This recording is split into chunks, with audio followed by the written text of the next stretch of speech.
First है, इसको देखिए। इसमें कह रहा है कि द डेसिमल एक्सपेंशन ऑफ 22/7, इसका डेसिमल एक्सपेंशन है, मतलब इसमें आपको क्या करना है कि डिवाइड करके चेक करना है कि ये टर्मिनेटिंग है कि नॉन टर्मिनेटिंग है।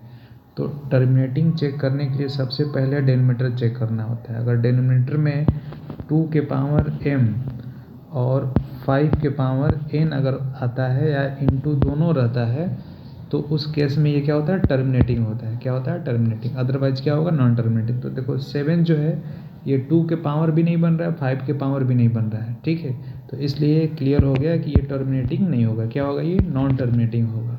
अब नॉन टर्मिनेटिंग, इसके साथ साथ आपको ये भी बताना है कि रिपीटिंग है कि नॉन रिपीटिंग है। तो उसमें आपको डिवाइड करके चेक कर लेना है।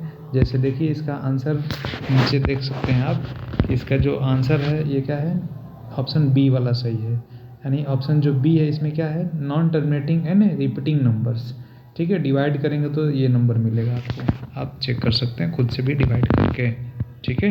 क्वेश्चन नंबर 2 में आइए। क्वेश्चन नंबर जो 2 है ये कह रहा है क्वेश्चन, थोड़ा ध्यान से देखिएगा इस क्वेश्चन नंबर 2 को। क्वेश्चन नंबर 2 में देखना है कि इसमें कह रहा है कि फॉर सम इंटीजर्स n क्या है, कुछ इंटीजर्स है, द ऑड है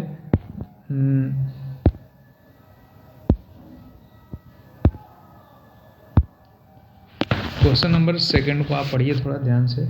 इसमें कह रहा है कि इसमें जो क्वेश्चन है फॉर सम इंटीजर्स n क्या है, कुछ इंटीजर्स है, n क्या है, कुछ इंटीजर्स है।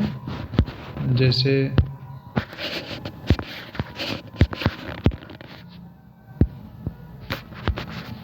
हाँ देखिए यहाँ ध्यान से, कह रहा है कि for some integers n the odd integers represent in the form. जैसे कह रहे हैं इसमें ऑड इंटीजर्स, और ऑड इंटीजर्स को किस फॉर्म में लिखा जाता है, तो ऑड इंटीजर को लिखा जाता है 2n+1 के फॉर्म में लिखा जाता है, ठीक है। अगर ये इवन होता है, अगर इवन रहता है तो इवन को किस में लिखेंगे, इवन को लिखते हैं 2n के फॉर्म में। ये ऑड के लिए था और ये क्या है, इवन के लिए है, ठीक है, ध्यान देना है। तो 2n+1 अगर आता है तो ये क्या होगा, ऑड होगा, और 2n अगर आता है, 2n आता है उसमें क्या होगा, इवन नंबर्स होगा, ठीक है। तो इसका आंसर आप देख सकते हैं, इसका क्या आंसर आ रहा है, राइट आंसर इसका है 2n+1, ठीक है। नेक्स्ट क्वेश्चन की ओर चलते हैं। नेक्स्ट क्वेश्चन नंबर 3 है। इस क्वेश्चन नंबर 3 में कह रहा है कि इसका HCF बताइए। किसका HCF, 26 और 91 का, 26 और 91 का आपको निकालना है ये, ठीक है ना। तो इसमें चेक कर लो कि जो 4 ऑप्शन है इसमें से किस नंबर से ये दोनों डिविजिबल है। 15 से तो दोनों नहीं कटेगा, 13 से, 13 दूनी 26, 13 7 91, यानी 13 ही इसका राइट आंसर होगा, ठीक है ना। ओके, आप देख सकते हैं इसमें आंसर भी है, 13 आ रहा है आपका answer. Question of the following is not irrational. Irrational आपको बताना है। तो इरेशनल आपको पता होगा कि जिसको P/Q के फॉर्म में, यानी P/Q के फॉर्म में इसको नहीं लिख सकते हैं, P/Q के फॉर्म में इसको नहीं लिख सकते हैं। उसको क्या कहते हैं, इरेशनल नंबर कहते हैं। तो इरेशनल नंबर इसमें से चेक करना है कौन सा है। ये तो आपका क्या हो जाएगा, अच्छा सॉरी, इसमें कह रहा है कि नॉट इरेशनल, इसमें इरेशनल नहीं होना चाहिए। तो ये तो आपका इरेशनल है, ये वाला भी इरेशनल है, और इधर देखो ये अगर इसको मल्टीप्लाई कर दें तो फार्मूला बनेगा a² - b² का। तो यानी 3 का स्क्वायर 9 हो जाएगा, और √7 का स्क्वायर करेंगे तो 7 होगा। तो 9 में 7 माइनस करेंगे तो कितना आएगा, 2 आएगा।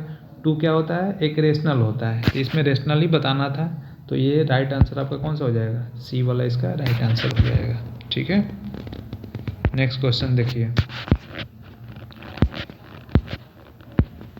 नेक्स्ट क्वेश्चन नंबर 5 है। 5 में कह रहा है कि the addition of rational number and irrational number is equal to. Rational और इरेशनल किसके इक्वल होता है, अगर ऐड करते हैं रेशनल नंबर, यानी रेशनल नंबर प्लस क्या निकालना है, इरेशनल नंबर। तो अगर रेशनल और इरेशनल को ऐड करते हैं तो ये आपका क्या मिलने वाला है, इसका आंसर होगा इरेशनल नंबर। जब रेशनल के साथ, जैसे रेशनल 2 हो गया, इसके साथ कोई भी रेशनल जोड़ते हैं, जैसे √3 है, तो ये जब पूरा की अगर बात करते हैं तो क्या हो जाएगा, इरेशनल हो जाएगा। ठीक है, इसलिए आपका जो राइट आंसर है वो क्या है, बी है। ठीक है, उम्मीद करते हैं समझ में आया हो।